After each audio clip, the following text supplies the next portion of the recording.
పాలిచ్చి పెంచిన తల్లులు సార్. పాలించడం ఒక లెక్క వీళ్ళకి దగ్గర నుంచి పొగ తాగడం ఒక లెక్క వీళ్ళకి అనేలా ఎదిగాం మనం.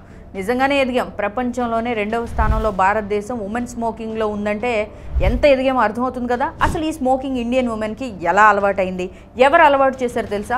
1800స్లో ఇండస్ట్రియల్ రెవల్యూషన్లో భాగంగా సిగరెట్ మ్యానుఫ్యాక్చరర్ కంపెనీస్ ఒక గంటకి 200 సిగరెట్లు తయారు చేసే మెషిన్స్ని అందుబాటులోకి తీసుకొచ్చారు. ప్రొడక్టివిటీ పెరిగింది, డిమాండ్ కూడా అప్పటికి బాగానే ఉంది.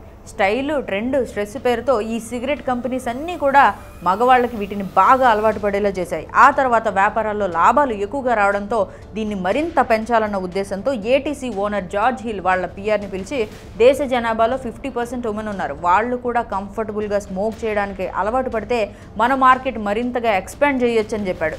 దాంతో ఆ మేనేజర్ ఎడ్వర్డ్ సైకాలజిస్ట్ని కలిసి ఈ విషయాన్ని చెప్పడంతో ఆ సైకాలజిస్ట్ ఇచ్చిన సజెషన్ ఏంటంటే ఆల్రెడీ ఉమెన్ ఈక్వాలిటీ మీద కొంతమంది యాక్టివిస్టులు వర్క్ చేస్తున్నారు.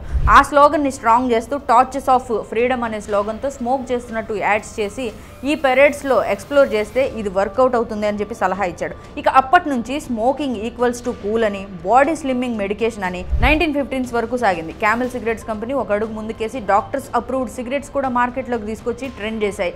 ఒక కంపెనీని మించి మరొక కంపెనీ ఇది ఇలా పెరిగి పెరిగి పెరిగి ప్రెగ్నెంట్ ఉమెన్ కూడా స్మోక్ చేయొచ్చు అని కూడా ప్రమోట్ చేశాయి. మన ఇండియన్ పొలిటీషియన్స్ కూడా దీనికి దేశభక్తిని జోడించి మరీ సపోర్ట్ చేస్తూ స్మోక్ చేయండి, మేక్ ఇన్ ఇండియాలో భాగం కండి అని చెప్పడం మొదలుపెట్టాయి.